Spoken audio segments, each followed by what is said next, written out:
بسم الله الرحمن الرحیم.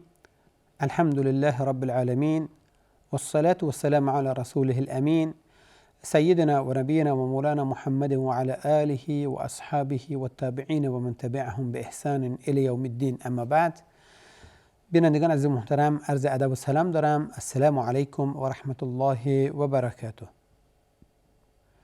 با برنامه فتاوا با شما هستم که در این برنامه به سوالات شرعی مطرح شده پاسخ داده خواهد شد. شما بینندگان عزیز محترم میتونید که سوالات شرعی خودتون رو با ایمیل هایی که زیرنویس خواهد شد ارسال بدارید تا در برنامه بعدی ما به اونها بپردازیم.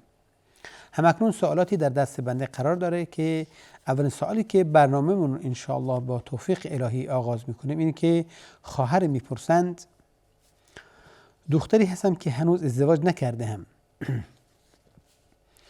قبلا با یک بیماری به هر حال وسواس جبری مبتلا شدم که با مراجعه به پزشک و استعمال به هر حال داروهای تجویز شده و اینها الحمدلله شفا پیدا کردم و مشکلی ندارم و مدتی ازش گذشته الحمدلله، یعنی خوب شدم و مشکلی ندارم.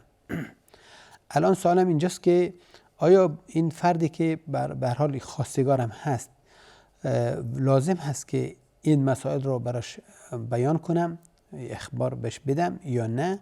آیا مسئله بیماری آیا لازم هست که بگویم یا خیر؟ به هر حال ممنون کردن، دعا کردن و جواب سوزن. ببینید، مسئله ازدواج یک مسئله شرعی هست دیگه، درسته که بنا به مقاصد و اهدافی که بر شریعت در نظر گرفته و قرار داره برای بین انسان ها، این عمل صورت میپذیره. این ازدواج به هر حال و این پیوند مبارک به هر حال ایجاد میشه. هر موانعی که این مقصود ازدواج رو زیر سوال ببره یا کنار بزنه یا ایجاد بشه، سد بشه از حصول این مقصد، طبعا اینجا دیگه به هر حال محکوم هست. اینجاست که طبعا میبایستی بیان بشه که این مقصد برآورد نخواهد شد، موانع وجود داره. اگر این مقصد به هر حال به حقیقت مبدل نشه و به وقوع نپیونده، حالا اون طرف متضرر حق داره که حق مطالبه کنه، حق انفصال کنه، جدا بشه و مسائل دیگه. پس هر نوع بیماری که در اصل مانع بشه از تحقق یافتن مقاصد ازدواج، خب این دیگه 100% اینجا لازم هست، واجب هست که این عیان بشه. اگر این وجود داره عیان بشه، به طرف گفت یا اینکه رد بشه، به هر حال تا اینکه متوجه بشه و بعد بر پشیمون نشه. شاید خیلی افراد راضی باشن به یک موانعی که وجود داره. این موانع یا اینکه حقاً از جلوگیری میکنه از تحقق یافتن وقوع به هر حال اون مطلب، یا اینکه یک شیئی باشه که تنفر آمیز باشه، دیگری رو بر دیگری منفور کنه، ازش بدش بیاد. یک آثاری باشه، مثلا حال بیماری پوستی باشه، یه بیماری هایی باشه که حالا اینو سل باشه، اینو بدبویی باشه. به هر حال افرادهای مبتلا شدن به بدبویی دهان، بدبویی حالا هر وسیله‌ای که به هر حال این مانع از تقریبا بگیم که وسیله نفرت هست در بین زوجین. خب در این مسائل میشه گفت که میبایست این حقایق رو بیان کرد. یعنی حالا به صورت خیلی خصوصی هم که باشه میبایستی گفت که تا این که حالا بعدها مشکل ایجاد نشه. اما اگر که غیر از این باشه دیگه بگیم حال لازم نیست و واجب نیست. حالا یه بیماری که اصلا در این امر اثر نداره، در این امر اثری نداره، درسته؟ حالا چشمش اینطور هست، خب میبینه دیگه، خودش مرد میبینه دیگه، لازم به گفتن نیست. بیماری که شما داشتین بیماری سابقی بوده که الان دیگه رفع شده و شاید بالاخره شما حتما دیگه مشاوره انجام دادین با پزشکان دیگه، بهت گفتن که حالا این مزمن هست، وجود داره، یا اینکه رفع شده نهایتاً تمام شده و رفته و اصالتا بر نمیگرده مگر که به هر حال تقدیری باشه، هر کسی احتمال داره بیماری مبتلا بشه. اگر چنین چیزی باشه مانی نداره و واجب نیست که شما بهش خبر کنید. اگر این بیماری رفع شده باشه دیگه شما لازم نیست که بهش خبر کنید، اما اگر وجود داشته باشه خب دیگه طبعا میبایستی بشه. اما اگر بیماری باشه که در مقاصد صد راه نمیشه، منفور نمیشه، انسان نفرت نمیاره براش و طبعا لازم نیست که بهش خبر داده بشه و بهش گفته بشه، مگر اینکه حالا مسائلی که مزمن هست، بیماریایی که مزمن هست که حالا شاید 1 ماه 2 ماه و چند ماه اول نفهمه، بعدها طبعا متوجه خواهد شد. خب اینجاست که این لازمه که این براش بیان بشه که همچین چیزی هست تا اینکه در جریان امور قرار داده باشه. و یک مسئله که دیگری هست، حالا واقعیتش اینه که همون ماهای اول که خواستگار میاد طبعا خیلی از عیوب هرچی باشه چشم‌پوشی میکنه دیگه، قبول میکنه. درسته حال اگر خواهر به هر حال خواهر با ذکاوتی اگه باشه طبعا همون مسائل رو همون اوایل اگه بشه بگه به این صورت طبیعتا معمولا بر این هستن که حالا شاه داماد قبول میکنه و چشم پوشی میکنه. اما اگر 1 سال از ازدواج بگذره دیگه شاید دنبال بهانه هم باشه که ها این بوده و شما به من نگفتین، شما مخفی کاری کردین، شما این کار اون کار کردین. اگر همون اوایل بیماری های مزمن بهش گفته بشه، به عنوان مثال حالا کسی یه گوشش حالا از همون کوچیکی مشکلی براش پیش اومده، یکی از گوشاش نمیشنوه، به عنوان مثال میگم، درسته گوش چپش حالا درست نمیشنوه، فقط تنها گوشی راستش داره کار بکنه مثلا، خب لازمه که یک گوش زد بشه تا این حد که حالا دیگه بعدها این رو استناد قرار نده که بخواد حالا برای ازدواج مجددی یا چیزی دیگه که شما به هر حال شما مقصرین و شما به من نگفتین و من دنبال فلان و بهمان از این مسائل هستم. به هر حال امیدوارم که خواهرمون جوابش رو گرفته باشه. سوال کننده بعدی ما سوالش به این صورت مطرح میکنه که آیا روزه سنت شوال باید از شب ما نیت بیاریم یا نه؟ گفتن که روزه سنت میشه از وسط روز هم نیت آورد. بله، آیا این درسته یا درست نیست؟ این که روزهای سنت یا بگیم روزه سنت مطلق، نافله مطلق از وسط روز بشه نیت آورد، این درسته. اما اینکه بعضی از سنت هایی که مطلوب هست و حالا اجرش و ثوابش هم مشخصه، مثلا در حدیث است که کسی که روز عاشورا روزه بگیره با نیت به هر حال به تقرب الله عزوجل امید هست که گناه 1 سالش بخشیده بشه. گناه های طبعا گناه های صغائر، گناه فیما بینک و بین الله، اون چیزی که بین شما بین خدا باشه مثلا. یا اینکه کسی روز عرفه روزه بگیره امید هست که گناه 2 سالش به هر حال پاک بشه، 1 سال قبل 1 سال بعد، همون گناه های صغیره و گناهی که حق انسان حق دیگری نباشه درش، حق خدا باشه فقط. یه روزه شوال کسی که 6 روز شوال روزه بگیره مثل ثواب به هر حال مکمل روزه رمضان میشه که اجر از 1 سال براش نوشته میشه.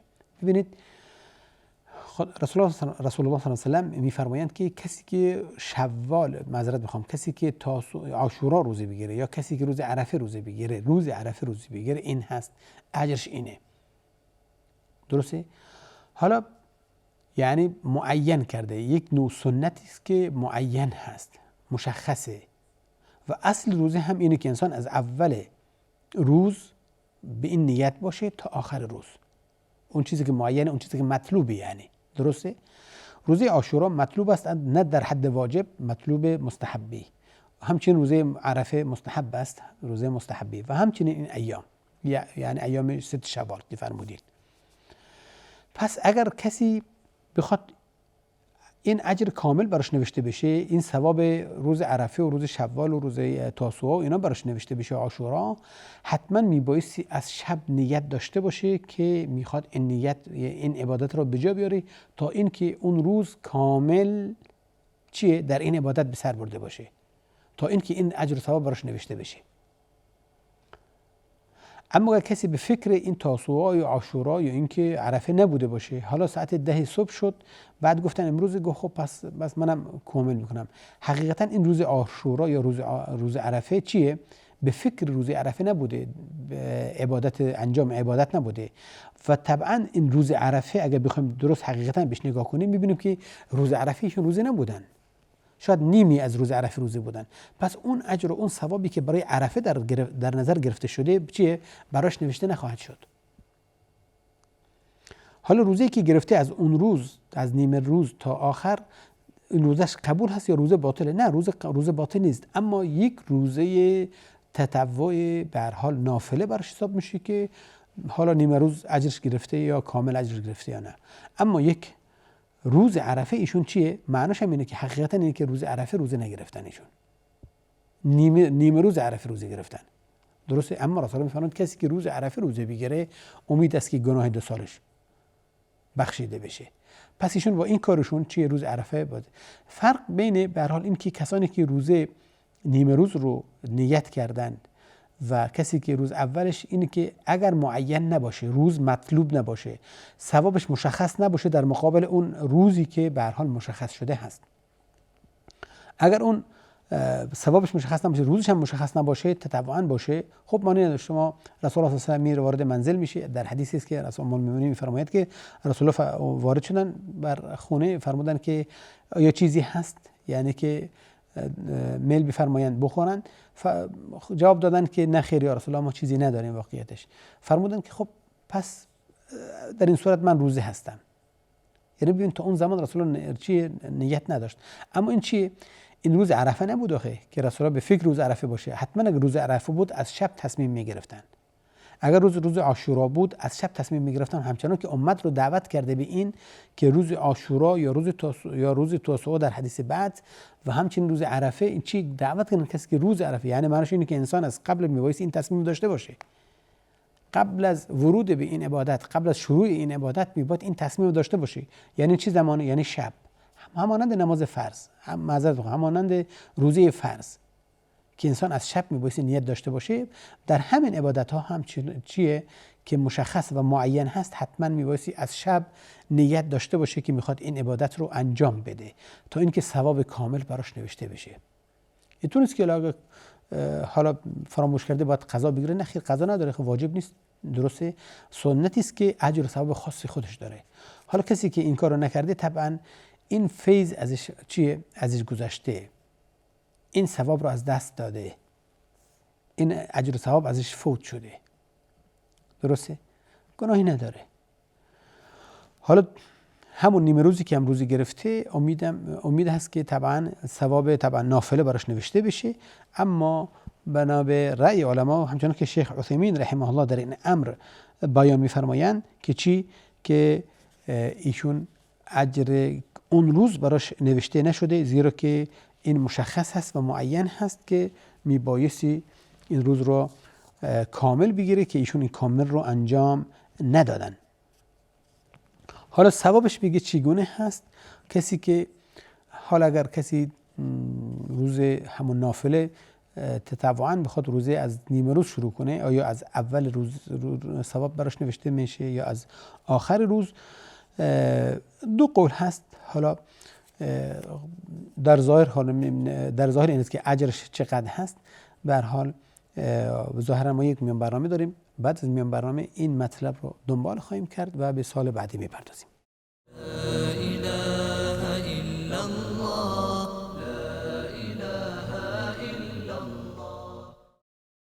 با سلام دوباره خدمت شما بینندگان عزیز و محترم. برمیگردیم سوالی که مطرح شد، این که کسی که حالا از نیمه روز نیت کنه آیا اجرش و ثوابش مانند کسی است که از اولش روزی بوده، روزی گرفته، روزی سنت یا نه؟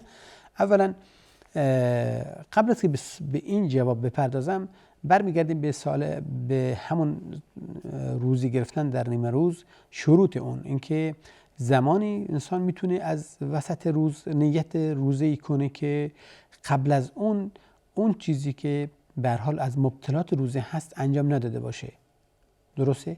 اگر از همون اول فجر تا الان که تصمیم روزه گرفتن داره، اگر کاری که به هر حال از مبطلات روزه به شمار میاد انجام نداده باشه، خوردن، نوشیدن، مقاربت چیزی، حالا میگیم که چیه؟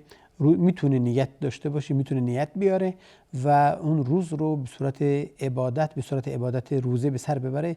این چیه؟ نافله هست، سنت مطلقاً. درسته؟ مقید نیست که به زمانی و به اسباب معینی مقید شده باشه که اجرش مشخص باشه که لازم باشه از شب انسان نیت بیاره برای کسی که میخواد روزه بگیره.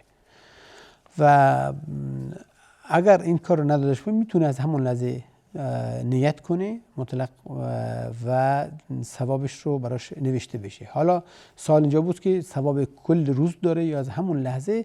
میگیم که والله اعلم، طبعا این امر الهی است و خداوند کریم هست. هرچند که بعضی از علما برای این که از اونجایی که به هر حال نیت کرده امید هست که خداوند ثواب کامل روز کامل براش بنویسه. بعضی گفتن نه، انما الاعمال بالنیات و انما لکل امرئ ما نوی. ایشون نیتشون از این بوده که از الان تصمیم روزه گرفت، قبلا مثلا تصمیم روزه نداشته. درسته؟ الان دی چیزی پیدا نکرده، مثلا یعنی که خب خونه رفته منزل همه روزه بودن، گفتن حالا دیگه کسی با من نیست که به هر حال حالا چای آب چیزی به هر حال به من آماده کنه، پس ایشون هم نیت روزه کردن دیگه. درسته؟ پس ایشون اول نیت نداشتن، حالا رو نیت شروع کردن، پس ثواب اون با این با هم برابری نداره، بلکه از زمانی که نیت کرده انما الاعمال بالنیات، اعمالی که برای انسان نوشته میشه بستگی به نیت داره. ایشون نیتشون این بوده که الان از نیمه روز شروع کنه، پس ثوابش هم از نیمه روز شروع میشه. والله اعلم. به هر حال در این مسائل زیاد ما کاری نداریم. به امید است که هر کسی نیت عمل خیری کنه خداوند اجر کامل ان شاء الله ما تمنا و توقع داریم که براش بنویسه.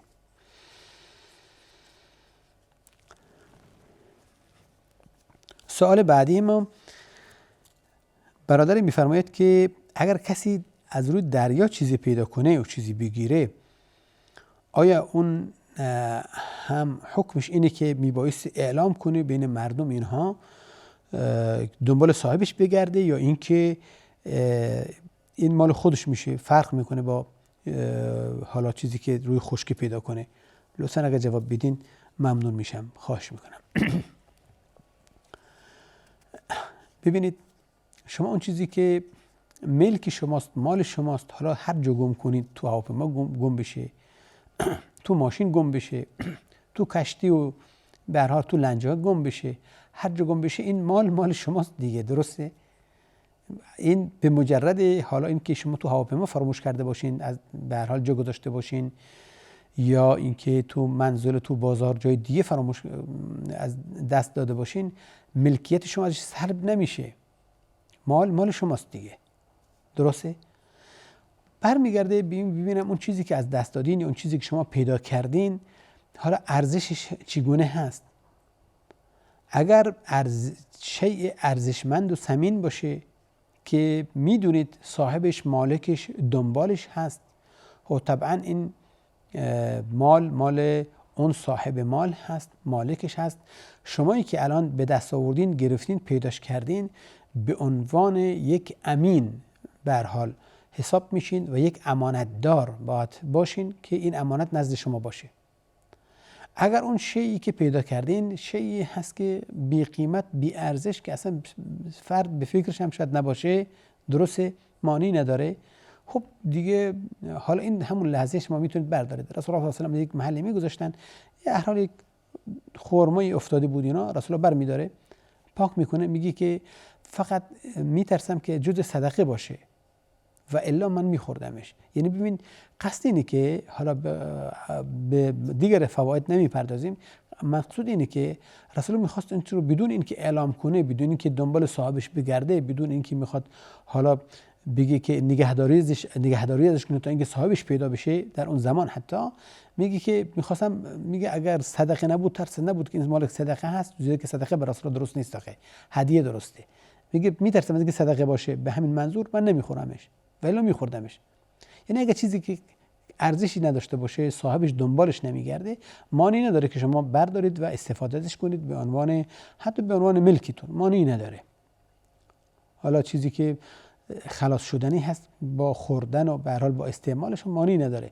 اما اگر چیزی ثمین و قیمتی باشه دیگه نه، این حق به هر حال استفاده ندارید، یعنی حق تملک ندارید، بلکه شما به عنوان یک امین میبایستی چیکار کنید؟ ازش نگهداری کنید تا اینکه صاحبش پیدا بشه. همون حالت میگیره. ببینید منظور از این که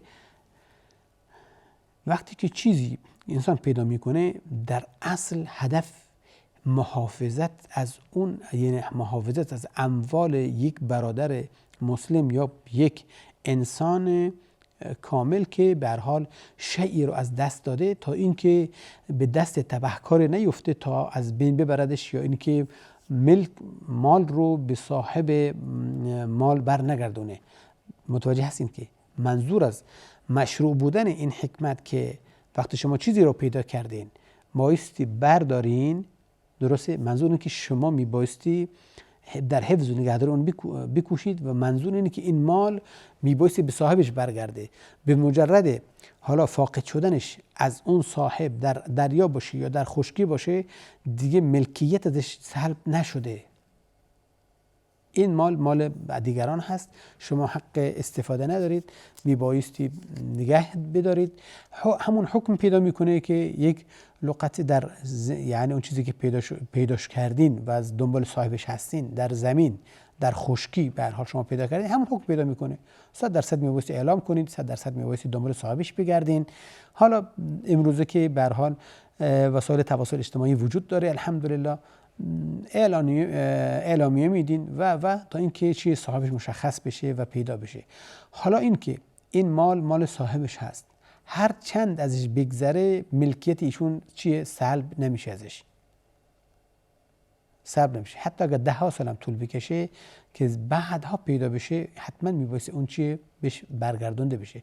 حالا این طول و تفصیل زیاد هست که اگر احتمال داره خراب بشه شما بخواید استعمالش کنید، شما باید بفروشیدش، فلان کنید و مسائل دیگر، اما کلش به هر حال قیمتی که حالا اگر قرار شدم بایستی به فروش برشه ما فروختین، اون قیمتی که شما تموم کردین این محفوظه، میبایستی در دفتر توصیه‌های شما، وصیت‌نامه شما نوشته بشه که این اموال به هر حال اگر صاحبش پیدا شد به این شروط میبایستی بهش پرداخت بشه. مثلا حالا به هر حال میخوام اینو بگم که این ملکیت ازش چیه؟ سلب نشده، مال ایشونه. اینطور نیست که شما چون در دریا پیدا کردین حالا دیگه مال شما باشه، مثل ماهی. نه، اینطور نیست و حکم ماهی پیدا نمیکنه. بله.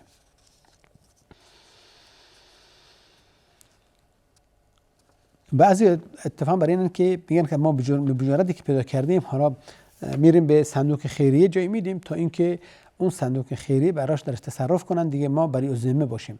این که شما مسئول نشید در قبال این درسته، اما شما حق ندارین صدقه بدین به جای دیگران از مال دیگران، این حق رو شما ندارین. شما میبایستی به جای اینکه به صندوق زکات بدین یا به انجمن خیریه بدین که درش تصرف کنید و بیانم نکنید و مشروط هم نکنید که این مال پیدا شده هست، به جای این باید به مراکز پلیس اینها تحویل بدین و بیان کنید که این مال پیدا شده هست تا اونها دنبال صاحبش بگردن اگر شما نتونید به هر حال دنبال صاحبش باشین. درسته؟ در اینجا شما حتما باید این کار رو بکنید و این کار رو انجام بدید. اما اینکه شما از خودتون بخواید این کار رو بکنید این صحیح نیست و این کار درستی نیست. بله. بگردیم به سوال بعدیمون.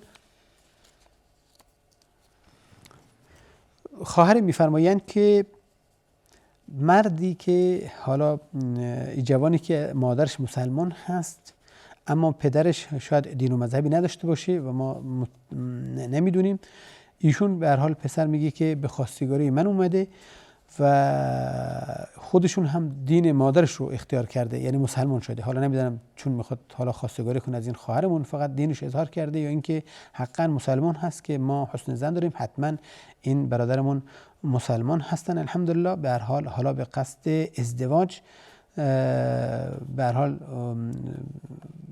بله اومدن خواستگاری این خواهرمون. حالا میگه حکم چیست؟ آیا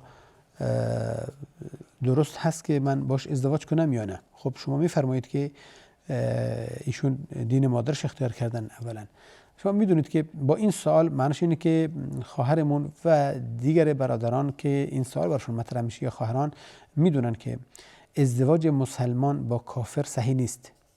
ولا تنكحوا المشركين حتى يؤمنوا ولعبد مؤمن خير من مشرك ولو أعجبكم ولا تنكحوا المشركات حتى يؤمنن ولأمة مؤمنة خير من مشركة ولو أعجبتكم. خداوند میفرماید که به مشرکان به ازدواج در نیاورید، یعنی دخترانتون به ازدواج مشرکان در نیاورید، اگرچه هم اون مشرکان چیه به هر حال نظر شما رو جلب کنن و بدونید که یک برده مؤمن خیلی بهتره از این یک مشرک آزاد. درسته؟ بنابراین میگه که حکم اینه که چیه حرام هست ازدواج دختر مسلمان با مرد غیر مسلمان. و همچنین میگه شما با زنان مشرک ازدواج نکنید، شما مردان مسلمان با زنان مشرک، اگرچه هم زیبایی اونها رو به هر حال دل شما رو ببره، اما باید بدونید که ازدواج با یک به هر حال یک کنیز یا عمه بهتره از این که با یک زن مشرک ازدواج کنید. خب به هر حال این برداشت نص صریح هست که ازدواج مسلمان با غیر مسلمان مشرک چیه؟ حرام هست و جایز نیست. این یک. این به عنوان مقدمه هست. البته اینطور نیست که ما حکم داریم میکنیم برای اون سوال خواهرمون، نه. و همچنین اگر اهل کتاب باشه طرف مقابل، باز مرد البته اگر اهل کتاب باشه، زن مسلمان طبعا درست نیست و جایز نیست. حالا حد اقلش هم برمیگردیم به جواب امام باقلانی رحمه الله، میفرمایند که وقتی از این سوال شد که حالا یک نوع عنصریت در بین مسلمانان وجود داره، چنانکه که به هر حال حالا گفته شده آوردن، ایشون میفرمایند که چرا؟ میگن که چرا شما حاضر دختران اهل کتاب رو به ازدواج خودتون در بیارید اما حاضر نیست دخترتون رو به اهل کتاب بدین؟ ایشون میفرمایند که خب این که درسته و واضح هست، دلیلش هم مشخصه. اینکه ما مسلمانان که میتونیم یک دختر اهل کتاب رو بگیریم، زیرا که ما به نبی اونها، به پیامبر اونها ایمان داریم، یعنی حضرت موسی علیه السلام، حضرت عیسی علیه السلام و علی نبی افضل الصلاه و تسلیم، ما به اونها ایمان داریم دیگه. پس پیامبر اونها پیامبر ما هم هست، ما طبعا شهاده میدیم بر این امر. اما شما این کار نمی کنید. اگر شما هم به پیامبر ما ایمان بیارید و شهاده بدین که اینها پیامبر هست و واجب الاتباع است، ما دخترمون بهتون میدیم، یعنی میشه مسلمان. درسته و حقا هم همینطور است. حالا به هر حال اگر فرزندی والدین دین مختلف داشته باشن، یکی مسلمان باشه دیگری نه، حالا مادر مسلمان و پدر غیر مسلمان، چون که این خواهرمون بیان کردن، برمیگردیم میگیم که فرزند طبعا حکم شرع در این هست که اگر مشخص نباشه حالا چی دین و مذهبی دارن، حالا میگیم که اون دینی که بهتره فرزند ملحق میشه به ایشون، یعنی همون دین اسلام. فقها بر این هستن. عموما حالا به هر حال خواهرمون که بر این هستن مسلمان هستن، ایشون هیچ مشکلی ندارن، میتونن باش ازدواج کنن، زیرا که ایشون یک مسلمان هستن و دیگه کاری به پدرشون هم نداره و بزرگ هستن، مستقل هم هستن. ظاهرا ما یک میان برنامه داریم، بعد از میان برنامه‌مون رو ان شاء الله دنبال خواهیم کرد.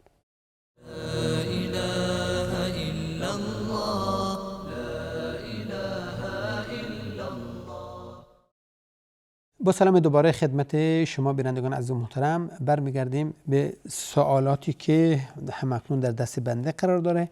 یکی از سوالاتی که سوال شده، مطرح شده، این که میگه ما در کشوری دارم زندگی میکنم که شرکت ها و نمایندگی هایی که به هر حال وجود دارن تولیدات خودشون رو باز به صورت اقساط در اختیار حالا مشتریان خود قرار میدن و اما این چیزی که هست اینه که این قیمتش رو بالاتر از قیمت حقیقی که عرضه کردن میفروشن. آیا این جایز هست و درست هست یا نه؟ حالا بله، فقط تنها چیزی هست که ایشون گاهی به هر حال از بانک نامه میخوان برای ما. آیا این امر باز درست هست یا مشکل ایجاد نمیکنه؟ در یکی از برنامه‌های قبلی ما در طبعا به صورت اقتصادی ما صحبت کردیم، اما خب معمولا سوالاتش مشابه هست. اقساط معامله با اقساط درسته، خب اجازه هست و شریعت این رو به هر حال قبول کرده و مشروع دونسته که انسان وقتی که حالا چیزی که با نقد میخواد بخره شاید ارزونتر باشه، زیرا که صاحب مال، صاحب ملک چیه؟ از این اون چیزی که در مقابل میگیره استفاده میبره، اون رو به هر حال نمو میده، اون رو به کار میگیره و میتونه ازش استفاده ببره. اما تا زمانی که شما حالا هم قیمتش رو گرفتین پیش خودتون نگه داشتین، هم جنس رو بردین منزل و طبعا اگر به همون قیمت باشه اون مالک چیه؟ ضرر میکنه. درسته؟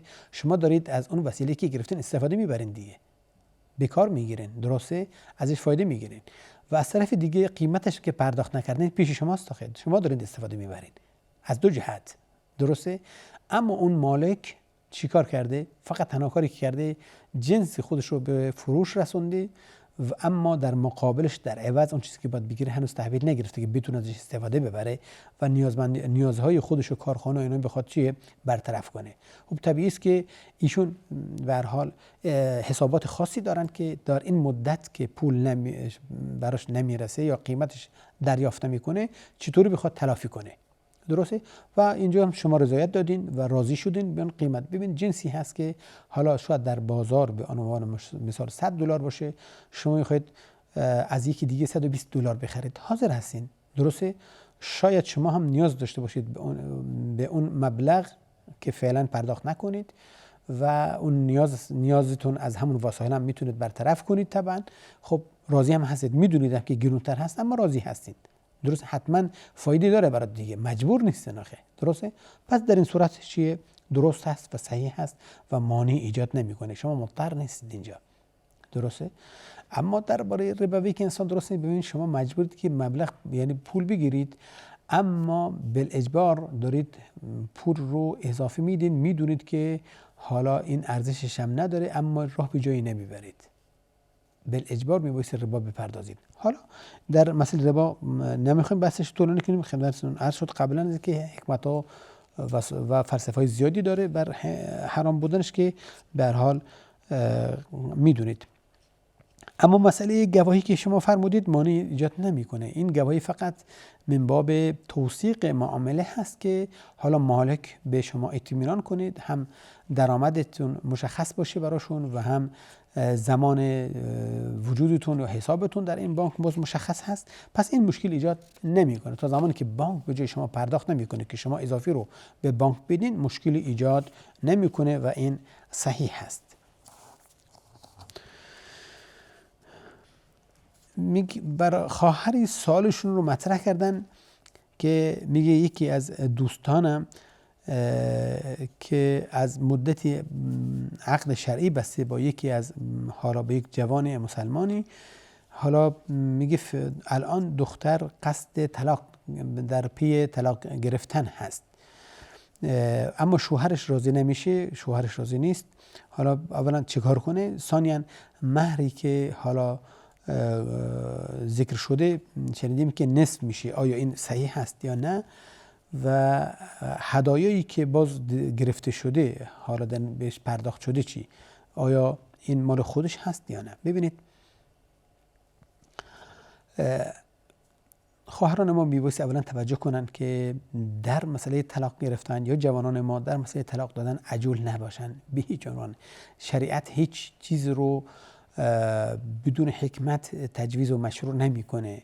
وقتی که شریعت میگه الطلاق مرتان فامساک بمعروف او تسریح باحسان، یعنی همین کلمه مرتان یعنی این که یک مسائلی هست که میبایستی درش مراعات بشه و الا همون لحظه میگفت که طلاق واقع بشه و تموم شد و هر کسی به دنبال کار خودش. نه، اما اینکه با تعنی و تفکر و مراحل به هر حال این دنبال بشه، یعنی اینکه اولا طلاق در حد لزوم انسان اون رو براش اعتبار قائل میشه و این نیست که یک شیء مطلوب باشه، شیء مطلوب نیست، شیء نیست که انسان دنبالش باشه، بلکه انسان بالاجبار به هر حال تسلیم این امر میشه، درسته؟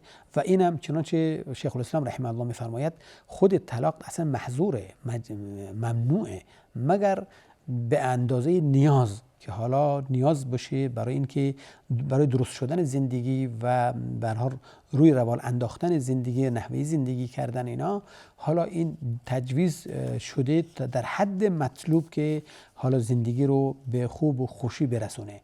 این مطلوب است. اما اینکه حالا فکر کنید حالا دیگه طلاق یک مشکل حل میکنه، با یک مسئله کوچیکی شاید پیش بیاد بین حالا دو جوان، این کار بسیار اشتباهی است، کار بسیار غلطی است و هیچ وقت این تصمیم رو به نظر من به اجرا نذارین که حالا بخواید، مگر اینکه در اساس و اصالت هیچ چیزی حالا مشکلی باشه که خودتون بهتر میدونید. اما اینکه حالا یک اشتباهاتی سر زده باشه از یک دختر، یک اشتباهاتی سر بزنه از یک پسر، حالا یک ناتفاهم ظاهری باشه به عنوان مثال، پس اینها دیگه سبب طلاق اینها نباشه. این اولا. مسئله دوم این که یک تذکر است که باز رسول الله صلی الله علیه و آله میفرماید برای این دختران و خواهرانی که به هر حال طلب طلاق میکنن که اگر علتی بر این نباشه، یعنی که اشکالی نداشته باشه که شرع اجازه بده انسان طلاق بگیره، بدون وجه حالا شرعی بخواد طلب طلاق کنه، این طلاق حرام میشه برای زن. درست که در ظاهر حکم واقع میکنن علما، قاضی اینا حکم صادر میکنه، اما حکما این فعل حرام صورت گرفته و زن مرتکب یک فعل حرامی شده. رسول الله صلی الله علیه و آله میفرماید که ای امرأة سألت زوجها طلاقا فی غیر بأس فحرام علیها رائحة الجنه. هر زنی که از شوهرش طلاق بطلبه و طلاق بخواد و طلاق بگیره بغیر اینکه یک مرد یعنی در اصل یک مشکل داشته باشه که سزاوار طلاق بشه، مثلا که زن طلاق بگیره، بدون که این کار حرام انجام داده و بوی جنت به مشامش نخواهد رسید. اینم باید مد نظر قرار بدیم و به هر حال خواهران ما باید توجه داشته باشن به این امر و سعی کنن که این کار انجام ندن. خود در مقابل مرد هم اینطوره، فرق نمیکنه وقتی بخواد زن ظلم کنه بهش و بخواد به ناحق طلاقش بده، طبعا ایشون هم متحمل به هر حال کار حرام میشن بدون شک. اما فرق این میکنه که مرد طبعا میدونه که با چه مشکلی به هر حال برخورد کرده تا به این حد رسیده که حالا ازدواج کرده و صورت گرفته براش ازدواج، حالا بخواد طلاق بده به این سادگی به هر حال راضی نمیشه. اگر متوجه شدید خیلی بعضی موقع دیگه کار به حلال حرام ندارن، سعی میکنن که ظلم کنن که زن به هر حال خواستار طلاق بشه. حالا کاری به این امر نداریم، برمیگردیم به سوالاتی که مطرح شده. خواهرمون میفرماید که آیا این درسته که مهر حالا نصف میشه؟ ببینید خواهرم، اگر مرد قبل از که ازدواج کنه، یعنی قبل با مجرد عقد بستن هنوز ازدواج نکردن، یعنی که خلوت نکردن، مقاربت صورت نگرفته باشه، خب اینجا طلاق به نص قرآن نصف خواهد شد اگر طلاق دهنده مرد باشه. مرد بخواد طلاق بده حالا به هر علتی، درسته؟ حالا دیگه اینجا طلاق چیه؟ مهری که نام بردن اینجا نصف میشه، درسته؟ و این طلقتموهن من قبل ان تمسوهن وقد فرضتم لهن فریضة فنصف ما فرضتم الا ان یعفون. فنصف ما فرضتم، درسته؟ اگر شما به هر حال مهری رو واجب گردوندید، معین کردید، مشخص کردید و قبل از که به هر حال مقاربت صورت گرفته باشه مهر چیه؟ نصف میشه، درسته؟ یا اینکه حال اونا ببخشن یا اینکه طرف مقابل ببخشه که دیگه حالا این از این بگذره اون از اون بگذره، حالا یا کامل بشه بده یا اینکه این کاملا حلال بشه، حلال کنه. حالا این اگه از طرف مرد باشه، درسته؟ اما اگه از طرف زن باشه، این که مردم قبول بکنه این دیگه مبدل میشه به خلع، درسته؟ مبدل میشه به خلع، یعنی که بالاخره زن بگوید که حالا خودشون خلعم نکنه، مرد دختر بگه به هر حال به این نتیجه رسیدم که نمیتونم زندگی کنه به این علت و به این علت و به این علت، مردم قانع بشه که خب تمام شد دیگه. حالا طبق اصول برن پیش، مهرشون نصف باشه، خب زمانی که به هر حال نزدیکی صورت نگرفته باشه، خلوتی پیش نیومده باشه و ازدواج نکردن، حالا دیگه مهر نصف میشه و اینم میرن کنار. اما اگه اینکه مرد راضی نباشه چنانچه در سوالتون شما کردین تا اینکه بخواد رضایتشو به دست بیاره، این دیگه مبدل میشه به خلع. درسته این که مرد بعضی موقع شاید دختر کل مهر رو بهش ببخشه یا بهش برگردونه اگر تحویل گرفته باشه، درسته؟ شاید چیز اضافی هم براش بذاره دیگه که مرد بخواد قبول کنه که طلاق شوچی واقع کنه، درسته؟ این هست. اما حکم هدایایی که فرمودین طبعا هدایا چرا بهش هدیه دادن؟ چون که به هر حال قصد داشتن که این به سرانجام برسه این کار، یعنی ازدواج اینها به وقوع بپیونده. حالا اگر خواهر اون داماد بهش هدیه داده یا مادر داماد بهش هدیه داده یا اینکه خود داماد براش هدیه خریده، چون زنش بوده و میخواسته که این امر به اتمام برسه، درسته؟ حالا که این اسباب دیگه حالا از هم گسسته و شرط دیگه حالا داره به هر حال گسسته میشه از هم دیگه و این امر به وقوع نمی پیونده، 100% میبایستی این هدایا همچه به صاحبش و به مالکش برگرده.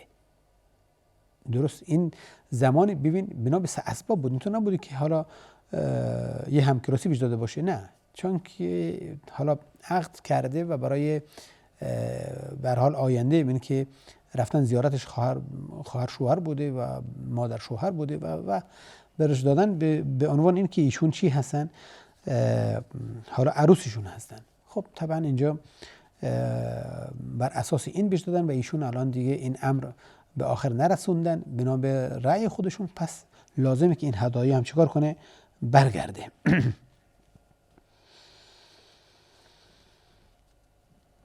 بله انشالله که بله زیاد در این امر طولانی نکنیم. پس مهر هم باید هدایا هم باید برگردونه به شوهرش. برگردیم به سوالی که سوال جدیدی که برادری میفرماید که من در یک شرکت سهامداری به هر حال سرمایه گذاری کردم، زکات این مال که در آنجا سهامداری شده چگونه بایستی پرداخت کرد؟ باز نحوه پرداخت زکات در شرکتی که در شرکت هستن. ببینید ما شرکت به دو صورت داریم که زکاتش میتونه حساب کنن، یا اینکه مال مخلوط هست که قائمین بر اعمال شرکت، به هر حال مدیر عامل، به هر حال هیئت امنا در سال حساب میکنن، سال مالیشون ما به هر حال چه زمان پیدا میکنه، بله تموم میشه، حساب میکنن زکاتشو به هر حال میپردازن و فوایدشو به مردم میدن. هر کسی هم فایده خودش چیزی نصیبی شده، حالا شاید بیان کنن مدت مقدار زکاتش فایدهش اینقدر باید بپردازن، فایده که به دستشون اومده. اما مالی که در اونجا گذاشتن، اونجا دیگه شرکت داره زکاتش میده، برای شما لازم نیست که زکاتش جمع کنید. یا اگر زکات اصلا نمیدن و آخر سال حساب میکنن فواید بهتون میدن، شما اموالتون رو به اموالی که دارین حساب میکنید و زکاتش خودتون پرداخت میکنید. این هم نحوی دیگرش هست که اگر شرکت مساهمه زکات نمیپردازه، شما چیکار کنید؟ خودتون زکاتش رو به اموالتون حساب میکنید. حالا اگر مکمل هست که چه بهتر، اگر خودش مستقلانه حد نصاب است باز زکاتش مشخصه و زکاتش حساب میکنه. ظاهرا ما وقتمون به پایان رسیده و همه شما را به خدای بزرگ میسپارم. سبحانك اللهم بحمدك اشهد ان لا اله الا انت استغفرك واتوب اليك والسلام عليكم ورحمة الله وبركاته.